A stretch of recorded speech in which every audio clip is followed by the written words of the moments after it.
ராணி நேயர்களுக்கு வணக்கம். இன்னைக்கு நம்ம யாரை சந்திக்க போறோம் அப்படின்னா, பல் மருத்துவர், நகைச்சுவை நடிகர் செந்தில் சார் அவருடைய மகன் மணிகண்ட பிரபு அவர்களை தான் நம்ம சந்திக்க போறோம். பல் தொடர்பான நிறைய சந்தேகங்களுக்கு இன்னைக்கு நமக்கு விளக்கம் அளிக்க இருக்கிறாங்க. வணக்கம் சார். வணக்கம் சார். ஆக்சுவலா எல்லாருக்குமே பல் அப்படின்றது ரொம்ப முக்கியமான ஒரு விஷயம். பொதுவா ஒரு ஃபங்க்ஷனுக்கு போகும்போது கூட நம்மளுடைய சிரிப்பு ரொம்ப அழகா தெரியணும்னா அந்த பல்லு ரொம்ப வெண்மையா இருக்கணும் அப்படின்லாம் ஆசைப்படுவாங்க.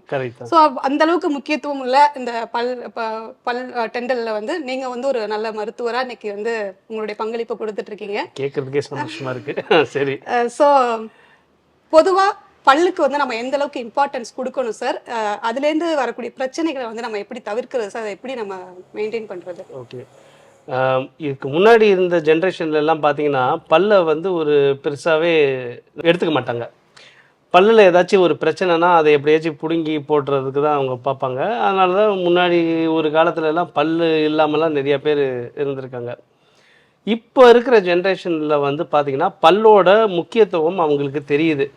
பல்லு நம்ம அழகுக்கு இன்னும் கொஞ்சம் அழகு கூட்டுற ஒரு விஷயம் அப்படிங்கிறது தெரியுது.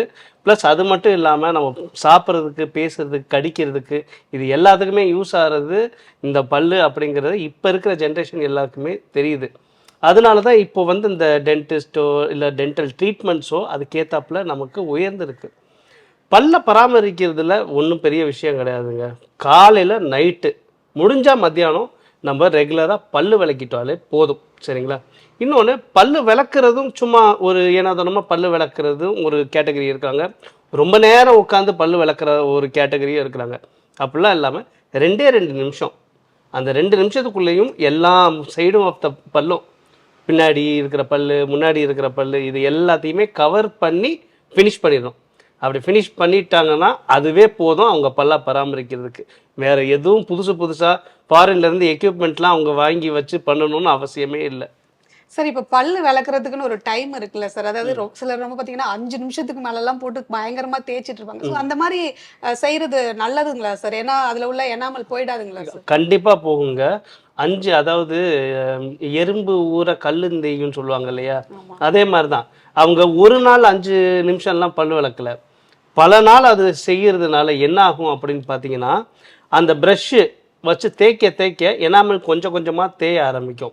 இது போக என்ன நிறையா பேர் பண்ணுறாங்கன்னா, ஒரே ப்ரஷ்ஷை கிட்டத்தட்ட 2 மாதம் 3 மாதம் 4 மாதம்லாம் யூஸ் பண்ணுற ஆளுங்கள்லாம் 6 மாதம் கூட நான் கேள்விப்பட்டிருக்கேன். ஸோ இந்த மாதிரிலாம் யூஸ் பண்ணக்கூடாது. மேக்ஸிமம் 1 மாதம் இல்லை தள்ளினா 2 மாதம் ஒரு ப்ரஷ்ஷை நம்ம யூஸ் பண்ணிக்கலாம். சரிங்களா? அதுக்கு மேலே நம்ம ஒரு ப்ரஷ்ஷை யூஸ் பண்ணக்கூடாது.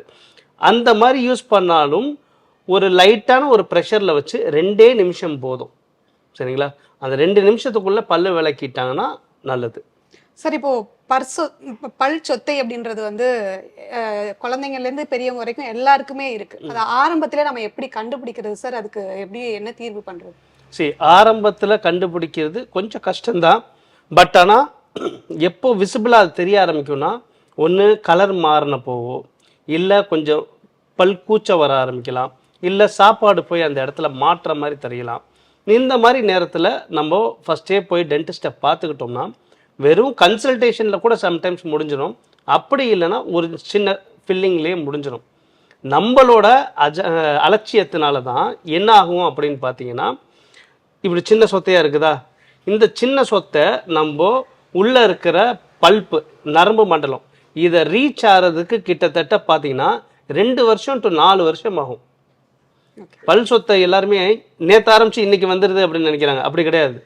இவ்வளோ நாள் எடுக்கும். அது அந்த எனாமலெல்லாம் குடஞ்சி டென்டினை குடஞ்சி பல்ப்பை ரீச் ஆகிறதுக்கு. அப்படி ரீச் ஆகும் போது தான் வலி வரும். சரிங்களா? ஸோ வலி வர்றதுக்கு முன்னாடி டென்டிஸ்ட்டை பார்த்துட்டாங்கன்னா உண்மையிலே சொல்கிறேன், செலவு கம்மி. சரிங்களா? அப்படி இல்லைன்னா அது அடுத்தது பார்த்தீங்கன்னா, இப்போ வலி வந்துருச்சுன்னா ஒன்று ரூட் கேனல் பண்ண சொல்லுவாங்க. அதுவும் தாண்டி போச்சுன்னா பல்லை எடுத்துட்டு இம்ப்ளான்ட்டோ இல்லை பல்லு வைக்கிறதோ அந்த மாதிரி விஷயங்கள்லாம் சொல்கிறாங்க. இன்றைக்கி தேதிக்கு பல்லை எடுத்துட்டு வைக்கிறது தான் காஸ்ட் அதிகம். பல்லை காப்பாற்றுறது ஈஸி, ஃபில்லிங்லாம் ரொம்ப ஈஸி, ரொம்ப சீப்பு. ஸோ இம்ப்ளான்ட் அப்படின்ற ஒரு விஷயம் இப்போ நீங்கள் பேசும்போது சொன்னீங்க. இம்ப்ளான்ட்னா என்ன? அது எல்லாருக்குமே தெளிவாக தெரியும்னு சொல்ல முடியாது. ஸோ அந்த ட்ரீட்மெண்ட் நீங்கள் எப்படி பண்ணுறீங்க சார்? சரி, இம்ப்ளான்ட் அப்படிங்கிறது என்ன அப்படின்னு பார்த்தீங்கன்னா ஒரு செயற்கை வேறு தான். சரிங்களா? நிறைய பேர் இம்ப்ளான்ட்னாலே பல்லு அப்படின்னு நினச்சிக்கிறாங்க. அப்படி கிடையாது. உங்களுக்கு பல்லு இல்லாத இடத்துல அந்த இடத்துல வேறு இருந்த இடத்துல ஒரு செயற்கை வேறு, சரிங்களா, ஒரு தண்டு மாதிரி வச்சுருவோம். அந்த தண்டு வந்து எதால் ஆனது அப்படின்னு பார்த்தீங்கன்னா இது டைட்டேனியம், அந்த ஒரு கிரேட் 5 டைட்டேனியம்னு சொல்லுவாங்க. இந்த டைட்டேனியம் வந்து எதுக்கு யூஸ் ஆகும் அப்படின்னு பார்த்தீங்கன்னா, இந்த கை உடஞ்சுன்னா பிளேட்டு அதெல்லாம் வைக்கிறாங்க பார்த்தீங்களா, அந்த மாதிரி யூஸ் பண்ணுற மெட்டீரியல் தான் அது. டைட்டேனியமில் என்ன அப்படின்னு பார்த்தீங்கன்னா, வச்சிங்கன்னா உங்கள் எலும்பு அதை சுற்றி வளர்ந்துடும். ஓகே. சரிங்களா? ஸோ துருப்பிடிக்காது, வேற எந்த ஒரு ப்ராப்ளமும் அதனால வராது. அதனால அந்த டைட்டேனியம் வந்து உள்ளக்க பிளேஸ் பண்ணிடுவோம். இதை பார்க்கும்போது டிசைனை பார்க்கும்போது எப்படி இருக்குன்னா, ஒரு ஸ்க்ரூ மாதிரி இருக்கும். இதை தான் மக்கள் வந்து ஸ்க்ரூ வைக்க போகிறோம். ஆக்சுவலாக அது ஸ்க்ரூ கிடையாது. சரிங்களா? ஸோ ஒரு ஸ்டெம் மாதிரி வச்சு அந்த ஒரு தண்டு மாதிரி வச்சுட்டு ஒரு 3 மாதம் டைம் கொடுப்போம். இந்த 3 மாதத்தில் என்ன ஆகும் அப்படின்னு பார்த்தீங்கன்னா, நேச்சுரலாக நம்ம நடக்கிறது தான். இப்போ பிளேட்டு வச்ச உடனே யூஸ் பண்ண முடியாது. ஒரு 4-5 மாதம் கழித்து தான் யூஸ் பண்ண முடியும். சரிங்களா? கை நகர்த்துறது தான். அது வரைக்கும் மாவு கட்டு மாதிரி போட்டு வைப்பாங்க. அதே தான் உள்ள இம்ப்ளான்ட்டை வச்சு க்ளோஸ் பண்ணிடுவோம். இந்த 3 மாதத்தில் என்ன ஆகும்னா, உங்கள் எலும்பு அந்த இம்ப்ளான்ட்டை சுற்றி வளர ஆரம்பிக்கும். நல்லா உள்ள அந்த இம்ப்ளான்ட் உள்ளக்கெல்லாம் எலும்பு போய் வளர்ந்த உடனே நல்ல ஒரு பிடிமானம் வந்துடும். ஸோ இதை வந்து ஒரு பேஸாக வச்சு நம்ம ஒரு 3 மாதம் கழிச்சு என்ன வகையான பல்லும் போட்டுக்கலாம். செராமிக், ஜெர்கோனியா, பிளாஸ்டிக் எதை வேணாலும் அதில் போட்டுக்கலாம். ஆனால் பேஸ் வந்து அந்த டைட்டேனியம் ஸ்டெம். ஸோ இப்போ அந்த பல்லில் வந்து நம்ம இப்போ ஏதாவது சாப்பிடும் பொழுது அந்த சைடு கடிக்கலாமா சார்? அது தாராளமாக கடிக்கலாம். என்ன ஒரு விஷயம் அப்படின்னு பார்த்தீங்கன்னா, ரொம்ப கடுமையானது. ஓகே. நம்ம ராஜ்கிரண் சார் கடிக்கிற மாதிரி நல்லி எலும்பு அதெல்லாம் கடிக்கிறது கிடையாது. என்னதான் இருந்தாலும் இதை வந்து கண்டுபிடிச்சது வெள்ளைக்காரன். அவன் சாப்பாடு என்ன பர்கர் பீஸா சாப்பிட்ற மாதிரி தான் இதை யூஸ் பண்ண முடியும். என்ன நம்ம ஊருக்கு ஏற்றாப்புல கறியெல்லாம் கடிச்சு சாப்பிடலாம். என் பேஷண்ட்டும் யூஸ் பண்ணியிருக்காங்க, நிறைய பேர் எலும்புலாம் கடிச்சிருக்காங்க. பட் ஆனால் வெள்ளைக்காரன் என்ன கண்டுபிடிச்சவன் என்ன சொன்னானோ அதை தான் நான் சொல்ல முடியும். சரிங்களா? ஸோ கொஞ்சம் லைட்டரான ஃபுட்டாக ஸ்டார்ட் பண்ணிவிட்டு ஹெவியான ஃபுட்டாக கொஞ்ச நாள் போக நீங்கள் கொண்டு போய்க்கலாம். ஸோ இப்போ நம்மளுடைய பற்கள் வந்து ரொம்ப ஆரோக்கியமாக தான் இருக்குதா அப்படின்றது வந்து நம்ம எப்படி தெரிஞ்சுக்கிறது டாக்டர்? அதாவது கலர் மாதிரி இருக்கக்கூடாது. கலரில் ஒரு முக்கியமான ஒரு விஷயம், எல்லாருமே அட்வர்டைஸ்மெண்ட்டை பார்த்துட்டு பல்ல வந்து பளிச்சுன்னு காட்டுறாங்க. அதை பார்த்தோன்னே மின்ற மாதிரி ஒரு இதெல்லாம் வருது, எஃபெக்ட்லாம் வருது. அப்படிலாம் இருக்காது. பல்லு வந்து நமக்கு ஐவரி கலர், அதாவது ஒரு யானையோட தந்தம் இருக்குது பார்த்தீங்களா, அந்த கலரில் தான் இருக்கும் நம்ம பல்லு எல்லாமே. சரிங்களா? அந்த கலரில் இருந்தாலே இட் இஸ் நேச்சுரல். நிறைய பேர் அதை வெள்ளையாக்கணும் அப்படின்னு நினைக்கிறாங்க. வேற அது வந்து இப்போ நம்ம ஒரு கல்யாண ஃபங்க்ஷனுக்குலாம் போகும்போது ப்ளீச்சிங் பண்ணுறோம் பார்த்தீங்களா, எப்பயுமே ப்ளீச் பண்ணுறது கிடையாது. ஒரு கல்யாணமோ கச்சேரி ஏதோ ஒரு ஃபங்க்ஷன்னா மட்டும்தான் ப்ளீச் பண்ணுறோம். அந்த மாதிரி டெம்பரரியாக அப்பப்போ வந்து ப்ளீச் பண்ணிட்டோம்னா வெள்ளை ஆகிக்கிறோம். சரிங்களா? இது ஒன்று. நமக்கு நார்மலாக இந்த ஐவரி கலரில் இருக்கணும். பல்லு ஈரிலிருந்து பல்லு விளக்கும் போது ரத்தம் வரக்கூடாது, ரொம்ப எக்ஸசிவாக வரக்கூடாது. சரிங்களா? வாய் துர்நாற்றம் பெரிதளவு இருக்கக்கூடாது. மைல்டாக இருந்தால் ஓகே, அதை சரி பண்ணிக்கலாம். நேச்சுரலாகவே தண்ணி நிறைய குடித்தாலோ தூங்கினாலே அது சரியாயிரும். ரொம்ப அதிகமாக வந்தால் தான் ஏதோ ப்ராப்ளம் இருக்குது அப்படிங்கிறது அர்த்தம். ஸோ இந்த மாதிரி ஒரு சில அறிகுறிகள், இந்த நான் ஆரம்பத்திலே சொன்ன மாதிரி சாப்பாடு உள்ளே போய் சிக்கிறது, ஏதாச்சும் நாக்கை வச்சு தொட்டு பார்க்கும்போது பற்குழி ஏதாச்சும் பெருசாக இருக்கிற மாதிரி தெரியுது, இந்த மாதிரிலாம் இருக்கக்கூடாது. இந்த மாதிரி இல்லைனாலே ஆரோக்கியமாக இருக்குதுன்னு அர்த்தம். ஸோ இப்போ சிலருக்கு வந்து நம்ம என்னோட பல்லு வெள்ளையா இருக்கு, சில பழுப்பு நிறத்துல இருக்கு, இல்லைன்னா வந்து ஒரு மாதிரி கருப்பா இருக்கு அப்படின்லாம் சொல்லி நிறைய பேர் ஒவ்வொருத்தரும் ஒவ்வொரு இது சொல்லுவாங்க. ஸோ இதுக்கு என்ன காரணம்? இதை எப்படி நம்ம சரி பண்றது? வெள்ளையா இருக்கிறத பற்றி யாருமே கம்ப்ளைண்ட் பண்ண மாட்டாங்க. சரிங்களா? இந்த பழுப்பு நிறத்தில் இருக்குது, கருப்பாக இருக்கிறது அப்படின்னு பார்த்தீங்கன்னா ஒரு சில விஷயங்கள்லாம் இருக்கும். இப்போது ஃபார் எக்ஸாம்பிள் இந்த தருமபுரி பக்கம் இருக்கிற அந்த ஒகேனக்கல் அந்த தண்ணி கன்சியூம் பண்ணுறவங்களுக்கு பார்த்தீங்கன்னா ஃப்ளூரோசிஸ் அப்படிங்கிற ஒரு ப்ராப்ளம் இருக்கும். அவங்களுக்கு என்ன பார்த்தீங்கன்னா எலும்பு ஃபுல்லாகவே அந்த ப்ராப்ளம் இருக்கும். ஆனால் பிரதிபலிக்கிறது பல்லில் மட்டும்தான் பிரதிபலிக்குது. பிகாஸ் அதுவும் கால்சியம் தான். அவங்களுக்குலாம் பார்த்தீங்கன்னா பல்லுலாம் ஒரு மாதிரி மஞ்சள் கலரில் இருக்கும். சரிங்களா? அது இட் இஸ் அப்நார்மல் தான். பட் ஆனால் அதுக்கு வந்து அவங்க எதுவுமே பண்ண முடியாது. It's not there fault. பார்க்குறதுக்கு ஒரு மாதிரி பாக்கு போட்ட மாதிரி இருக்கும். பட் ஆனால் அவங்களுக்கு எந்த ஒரு பழக்கமும் இருக்காது. சரிங்களா? இதுக்கெல்லாம் இப்போது ரீசெண்டான டைமில் ஓரளவுக்கு ஃப்ளூரோசிஸ் அஃபெக்டட் பேஷண்ட்டாக இருந்தாங்கன்னா அவங்களுக்கு ப்ளீச் பண்ணலாம். ஸோ இது வந்து ஃப்ளூரோசிஸ்னால அஃபெக்ட் ஆகுது. ஒரு சில பேருக்கு வந்து கீழே சின்ன வயசுல அடிபட்டதுனால அந்த பல்லோட ரத்த இது ஓட்டம் வந்து நின்றுருக்கும், நரம்பு மண்டலம் வந்து இது ப்ராப்ளமாக இருக்கும். அவங்களுக்குலாம் ஆரம்பத்தில் கொஞ்சம் ப்ரௌன் கலரில் மாறி அதுக்கப்புறம் கருப்பு கலரில் மாற ஆரம்பிக்கும். ப்ரௌன் கலரில் மாறிச்சுன்னா ஒன்றும் ப்ராப்ளம் இல்லை. அது வரைக்கும் நம்ம ரூட் கேனல் பண்ணி மேலே ஒரு கேப் போட்டுக்கிட்டோம்னா ப்ராப்ளம் எதுவும் இருக்காது. அதை கம்மி பண்ணிக்கலாம். கருப்பு கலரில் மாறிடுச்சுன்னா அந்த பல்லு டோட்டலாக காலி. ஸோ எடுத்துட்டு புதுசாக தான் நம்ம போடணும். ஸோ இப்போ பல்லு எடுத்துட்டோம். இப்போ ஜென்ரலாகவே ஒரு டென்டல் டாக்டர் போய் மீட் பண்ணுறோன்னா அவங்க உடனே வந்து இப்போ நம்ம பல்லு சொத்தைக்காக போயிருப்போம், ஆனால் வந்து இந்த பல்லை நீங்கள் உடனே எடுத்துடணும் அப்படின்னு சொல்லுவாங்க.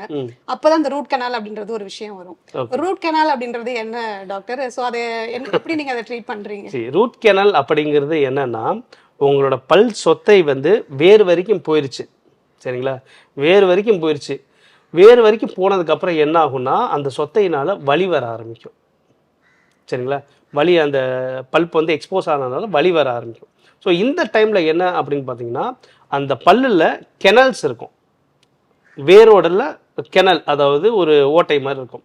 அந்த ஓட்டையில் இருக்கிற ஆர்கானிக் மெட்டீரியல் எல்லாமே எடுத்துட்டு நம்ம ஒரு மெடிக்கேட்டட் ஸ்டிக் மாதிரி உள்ளே வச்சு ஃபில் பண்ணிடுவோம். அதாவது மேலோட்ட ஃபில் பண்ணுறத வேறு வரைக்கும் ஃபில் பண்ணுறது தான் ரூட் கெனல். இது வந்து ஒரே நாளில் சரியாயிடலாம். ஒரு சில பேருக்கு பல்லுக்கு கீழே அந்த வேருக்கு கீழே ஒரு கட்டி மாதிரி வந்திருக்கும், பெரியபிக்கல் ஆப்சஸ் அப்படின்னு சொல்லுவாங்க. அந்த மாதிரி ஆளுங்களுக்கு நம்ம என்ன செய்வோம் அப்படின்னு பார்த்தீங்கன்னா உள்ளக்க ஒரு சில மெட்டீரியல், கால்சியம் ஹைட்ராக்சைடு அந்த மாதிரி ஒரு சில மெட்டீரியல் வச்சு அந்த கட்டி முற்றிலும் அகண்டதுக்கு அப்புறம் தான் நம்ம அதை ஃபில் பண்ணி நம்ம அது மேலே கேப் போட முடியும். ஸோ இப்போ இந்த இன்விசிபிள் அப்படின்ற ஒரு விஷயம் இருக்குல்ல டாக்டர், அப்படின்னா என்ன, அது எப்படி நீங்க பண்றீங்க? இந்த பல்ல இன்விசிபிள் பிரேசஸ் கேட்குறீங்களா? ஓகே, என்னோட ஸ்பெஷாலிட்டியே ஆக்சுவலாக பார்த்தீங்கன்னா அதுதான். சரிங்களா? ஸ்பெஷாலிட்டி அதுதான். பட் ஆனால் காலேஜ் முடிச்சதுக்கப்புறம் சர்ஜரிலையும் கொஞ்சம் இன்ட்ரெஸ்ட் வந்து தான் இம்ப்ளான்ட்லையும் போனேன். ஸோ ரெண்டையுமே ஒரே டைம் பண்ணிட்டு இருக்கிறேன். ஸோ இன்விசிபிள் அலைனஸ், அதர்வைஸ் பிராண்ட் நேமில் பார்த்தீங்கன்னா இன்விஸ்லைன் அப்படிங்கிறதுலாம் வருது. இது வந்து பேசிக்காக என்ன அப்படின்னு பார்த்தீங்கன்னா ஒரு பிளாஸ்டிக் ஷீட். சரிங்களா? ஒரு பிளாஸ்டிக் ஷீட். இதோட ஹிஸ்ட்ரியிலேருந்து ஆரம்பிக்கவா? எப்படி ரொம்ப இன்ட்ரெஸ்டிங்காக இருக்கும். என்னென்னு பார்த்தீங்கன்னா ஒரு கம்ப்யூட்டர் சயின்ஸ் படிக்கிற பையன்தான். அவங்களுக்கு வந்து கிளிப் ட்ரீட்மெண்ட் பண்ணியிருக்காங்க. கிளிப் ட்ரீட்மெண்ட் பண்ணி முடித்ததுக்கப்புறம் என்னென்னா எஸ்எக்ஸ் ரீட்டைனர் அப்படின்னு சொல்லி கொடுப்போம். ரீட்டைனர்னால் தக்க வைக்கிறது, ரீட்டைனர்னால் ஒரு விஷயத்தை தக்க வைக்கிறது. ஸோ அந்த கிளிப்பு கழட்டினதுக்கப்புறம் இந்த ரீட்டைனர் எப்பயுமே கொடுப்போம். இது டிரான்ஸ்பரண்ட்டாக இருக்கும். ஸோ அந்த ரீட்டைனர் போட்டிருக்காரு, போட்டப்போ ஒன்றும் ப்ராப்ளம் இல்லை. அந்த ரீட்டைனர் கழட்டி 1-2 நாளில் வந்து என்னாச்சுன்னா அவருக்கு ஏதோ சின்னதாக கேப் வர ஆரம்பிச்சிருக்கு. கேப் வர ஆரம்பித்த உடனே என்னாச்சு, திரும்ப அந்த ரீட்டைனர் போட்டிருக்காரு. ரீட்டைனர் போட்டு ஒரு நாளில் பார்த்தீங்கன்னா கேப் க்ளோஸ் ஆயிடுச்சு. ஸோ இது வந்து என்னமோ ஒன்று பண்ணுது அப்படின்னு சொல்லிட்டு அவரும் ஒரு டாக்டரும் ரிசர்ச் பண்ணி பார்த்து வந்தது தான் இந்த அலைனர்ஸ். சரிங்களா? ஸோ இதை கண்டுபிடிச்சது ஒரு டென்டிஸ்ட் கிடையாது, இதை கண்டுபிடிச்சது ஒரு இன்ஜினியர். சரிங்களா? அதுவும் ஒரு கம்ப்யூட்டர் இன்ஜினியர். சரிங்களா? ஸோ இது வந்து எப்படி ஆக்ட் ஆகுது அப்படின்னு பார்த்தீங்கன்னா உங்கள் பல்ல கொஞ்சம் கொஞ்சமாக புஷ் பண்ணும். இந்த அலைனர் மெட்டீரியல் வந்து உங்கள் பல்ல இப்படி ஒரு லைட்டாக இந்த மாதம் ஒரு 10 நாளில் இப்படி ஒரு புஷ் பண்ணுச்சுன்னா அடுத்த செட் ஆஃப் அலைனர் வந்து எப்படின்னா இன்னும் கொஞ்சம் புஷ் பண்ணும். ஸோ இப்படி கொஞ்சம் கொஞ்சமாக புஷ் பண்ணி கொண்டு போகிறது தான் இந்த அலைனரோட வேலை. இது ஆரம்பத்தில் சின்ன சின்ன கேசஸ்லாம் பண்ணிக்கிட்டு இருந்தாங்க. பட்டு கடந்த ஒரு 10 வருஷமாக இதோட ரிசர்ச் வந்து எப்படி ஆயிருக்குன்னா பல்லை எடுத்துட்டு அந்த கேப்பில் முன்னாடி இருக்கிற பல்ல பின்னாடி இருக்கிற பல்ல கொண்டு வந்து சேர்க்குற அளவுக்கு இதோட டெக்னாலஜி நல்லா வளர்ந்துருக்கு. ஸோ இன்னொரு இது என்னன்னு பார்த்தீங்கன்னா இந்த மாதிரி அலைனர்ஸ்லாம் முன்னாடி அமெரிக்காவுக்கு தான் அனுப்பிக்கிட்டு இருந்தோம். இப்போ என்னன்னா இதை இங்கே பண்ண ஆரம்பிச்சிட்டோம். சரிங்களா? ஸோ முன்னாடியை விட இப்போ இது இன்னும் சீப்பராக இருக்குது. ஸோ அந்த டிரான்ஸ்போர்ட்டு இதெல்லாம் வந்து பார்த்தீங்கன்னா இது இன்னும் சீப்பராக இருக்குது. சொல்ல பார்த்தா இப்போ நான்லாம் என்னோட ஓன் அலைனர்ஸே நான் ப்ரொடியூஸ் பண்ண ஆரம்பிச்சிட்டேன். ஸோ இதுக்கு முன்னாடிலாம் ஸ்கேன் எடுப்பேன், அது வந்து அமெரிக்காவுக்கு போகும், அங்கே டிசைன் பார்ப்பாங்க, அதுக்கப்புறம் அங்கேருந்து சிங்கப்பூருக்கு ப்ரொடக்ஷனுக்கு போகும், சிங்கப்பூர்லேருந்து ஸோ இப்படி உலகம் உள்ள சுற்றிட்டு வரோம். இப்போ என்ன அப்படின்னு பார்த்தீங்கன்னா பிள்ளையர் மாரி ஆயிடுச்சு. எங்கள் கிளினிக் உள்ளே வந்தாங்களா, ஸ்கேன் பண்ணாங்களா, இங்கேயே எல்லாமே முடிஞ்சிருது. ஸோ ஒரு 2 நாள் 3 நாள்லேயே மேக்ஸிமம் அவங்களுக்கு ஃபர்ஸ்ட் செட் ஆஃப் அலைனரே கொடுத்துட்றோம். ஸோ இப்போ இந்த இன்விசிபிள் நீங்க பண்ணதுக்கு அப்புறம் நம்மளுடைய ஸ்மைல்ல இப்போ நிறைய பேருக்கு வந்து இப்போ பல்லோட அலைன்மெண்ட் சரியில்லை அப்படின்னு சொல்லிட்டு அது ஒரு பெரிய இதாவே நினைப்பாங்க. அதாவது சிரிக்க யோசிப்பாங்க, ஒரு ஹாப்பினஸா இருக்க முடியாது, அவங்களால ஒரு இயல்பா இருக்க முடியாது. ஸோ அந்த மாதிரியான நபர்களுக்கு நீங்க சொல்ல விரும்புறது என்ன? அந்த அந்த அலைன்மெண்ட் எப்படி நீங்க? சரி, ஒரு சில பேர் என்னன்னு சொல்லுவாங்கன்னா, பல்லுல கேப் இருக்கும், இல்ல ஒரு பல்லு வெளியே எத்திக்கிட்டு இருக்கும். ஆமா, அது என்ன அப்படின்னு சொல்லி கேட்டா, அதுதான் ராசி அப்படின்னு சொல்லுவாங்க. ஆமா, சிங்கப்பூர்ல இருக்கிறதெல்லாம் கூட ஒரு ராசி அப்படின்னு சொல்லுவாங்க. இது பேசிக்கா எப்படி ஆரம்பிச்சிருக்கு அப்படிங்கிறத சொல்றேன். இது மட்டும் இல்ல, உடம்புல ஏதாச்சும் ஒரு ஊனம் இருந்தாலே அது வந்து ஒரு ராசி அப்படின்னு சொல்லுவாங்க. சரிங்களா? இது என்ன அப்படின்னு பார்த்தீங்கன்னா, முந்தைய ஒரு காலத்துல இதை வந்து கியூர் பண்ண முடியாது. ஸோ அவங்களோட மனசு கஷ்டப்படக்கூடாது அப்படிங்கிறதுக்காக இந்த மாதிரி இது வந்து ராசி அப்படின்னு சொல்லிட்டாங்கன்னா, ஓகே நம்ம ராசியானவன். ஸோ இந்த ஒரு இது மறைஞ்சிருது அவங்களுக்கு.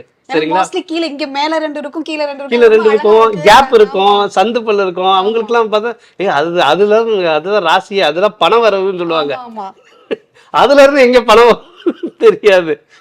மேபி பாடகராக இருந்தால் வரலாம். ஸோ என்ன அப்படின்னு பார்த்தீங்கன்னா, இந்த மாதிரி தான் அந்த டைமு சமாளிச்சுக்கிட்டு இருந்தாங்க. பட் இப்போ என்னன்னு பார்த்தீங்கன்னா, அதுக்கு ட்ரீட்மெண்ட் வந்துருச்சு. சரிங்களா? ஸோ இனியும் அந்த ராசி வச்சுலாம் சமாளிக்க முடியாது. ஸோ என்னன்னு பார்த்தீங்கன்னா, அவங்களுக்கு எந்த ஒரு பல்லு கோணமணலாக இருந்தாலும் அதை வந்து சரி பண்ணுறதுக்கு முற்றிலும் ட்ரீட்மெண்ட் இப்போ இருக்குது. பல்லு முன்னாடி இருக்கலாம், பின்னாடி இருக்கலாம், கோணமணலாக இருக்கலாம், ஏன் பல்லே ஒரு சைடு இல்லாமலே கூட போயிருக்கலாம். அவங்களுக்கெல்லாம் கண்டிப்பாக இந்த கிளிப் ட்ரீட்மெண்ட்டில் நம்ம சரி பண்ணலாம். ஸோ இப்போ இந்த கிளிப்புமே அதில் நிறைய வெரைட்டி இருக்குல்ல டாக்டர், எவ்வளோ நாளைக்கு மாட்டணும் அப்படின்றதெல்லாம் இருக்குல்ல, ஸோ அதை பற்றி கொஞ்சம் எக்ஸ்பிளைன் பண்ணுங்க. ஸோ கிளிப்பில் வந்து பார்த்தீங்கன்னா, இப்போது அதாவது வெரைட்டின்னு பார்த்தா நிறைய இருக்குது மேடம். சரிங்களா? நான் பண்ணுறது என்ன அப்படின்னு பார்த்தீங்கன்னா, நார்மல் மெட்டல் பிரேசஸ் நீங்கள் வெளியே எல்லாத்தையும் பார்க்குறது ஒன்று. ரெண்டாவது என்ன அப்படின்னு பார்த்தீங்கன்னா, இது செராமிக்கு. ஓகே. மூணாவது என்ன அப்படின்னு பார்த்தீங்கன்னா, செல்ஃப் லைகேட்டிங் அப்படின்னு சொல்லுவோம். இந்த செல்ஃப் லைகேட்டிங் ப்ராக்கெட்டில் ஒரு அட்வான்டேஜ் என்ன அப்படின்னு பார்த்தீங்கன்னா, மித்த 2 ப்ராக்கெட்டோட ட்ரீட்மெண்ட் டைமிங்கை விட இது கொஞ்சம் ஃபாஸ்டராக இருக்கும் நான் பார்த்த வரைக்கும். இப்போ இது ஏன் அப்படின்னு பார்த்தீங்கன்னா, இந்த ஒயர் வந்து அந்த ப்ராக்கெட் உள்ளக்கு போயிட்டு வரும்போது மித்த 2லையும் ஒரு எலாஸ்டிக் போடுவோம், மாடியூல்ஸ் அப்படின்னு சொல்லிட்டு ஒரு உருண்டையாக இருக்கும். அதை மாதம் சேஞ்ச் பண்ணுவோம். இந்த மாதம் ஏன் அதை சேஞ்ச் பண்ணுறோன்னா, அதுதான் இந்த ப்ராக்கெட்டுக்குள்ளே ஒயரை தக்க வச்சுக்குது. First point. சரிங்களா? இன்னொன்று, அதை ஒயரை தக்க வச்சாதான் அந்த ஒயரு அழகாக அந்த பல்லை வெளியே கொண்டு வரும். சரிங்களா? இதில் என்ன ஒரு ப்ராப்ளம் அப்படின்னு பார்த்தீங்கன்னா, அந்த எலாஸ்டிக் வந்து கிட்டத்தட்ட ஒரு ரப்பர் தான். ஒரு ரப்பர் பேண்டே பிடிச்சி இப்படியே வச்சுக்கிட்டே இருந்தீங்கன்னா, ஒரு 2 மணி நேரம் கழிச்சு விட்டு பாருங்களேன், அப்படியே தொலைன்னு தொங்கி இருக்கும். அதே தான் இங்கேயும் நடக்கும். எலாஸ்டிசிட்டி வந்து அதுக்கு கொஞ்சம் கொஞ்சமாக போக ஆரம்பிக்கும். ஒரு மாதம் வந்து இந்த பேஷண்ட் வராங்கன்னா, அடுத்த மாதத்துக்குள்ளே அடுத்த எலாஸ்டிக் மாற்றுறாங்கன்னா, இவங்களுக்கு என்னென்னா மேபி 10 நாள்லேயே அந்த எலாஸ்டிசிட்டி போயிருக்கும், 15 நாள்லேயே எலாஸ்டிசிட்டி போயிருக்கும். ஸோ இதில் பார்த்தீங்கன்னா அந்த மூவ்மெண்ட் வந்து கொஞ்சம் கம்மியாக இருக்கும். அது எலாஸ்டிக் எவ்வளோ ஃபோர்ஸாக இருக்குதோ அப்போ வரைக்கும் தான் அந்த பல்லு மூவ் ஆகும். ஃபோர்ஸ் கம்மியானதுக்கப்புறம் அந்த பல்லு மூவ் ஆகுறது நின்றோம், அந்த இடத்துலேயே நின்றோம். இந்த செல்ஃப் லைகேட்டிங்கில் என்ன ஒரு அட்வான்டேஜ்னு பார்த்தீங்கன்னா, இந்த எலாஸ்டிக் கிடையாது. ஒரு சின்ன ஒரு டோர் மாதிரி அந்த ப்ராக்கெட்லேயே, பல்லில் ஓட்டின ப்ராக்கெட்லேயே இருக்கும். அது உள்ளக்க இந்த ஒயர் போகும். இந்த மெட்டல் டோரை மூடினதுக்கு அப்புறம் என்ன ஆகும்னா, அந்த ஃபோர்ஸ் அப்படியே இருக்கும். அடுத்த மாதம் அவங்க வந்து எங்களை பார்க்குற வரைக்கும் மேபி 1-2 மாதம் அவங்க ஸ்கிப்பு கூட பண்ணியிருக்கலாம். பட் ஆனால் அவங்களுக்கு நடக்கிற வேலை நடந்துக்கிட்டே தான் இருக்கும். எந்த ஒரு ஸ்டாப்பும் இருக்காது அவங்களுக்கு. ஸோ அதனால தான் மித்த இதை விட இது கொஞ்சம் ஃபாஸ்டராக இருக்குது அப்படிங்கிறத நாங்கள் சொல்கிறோம்.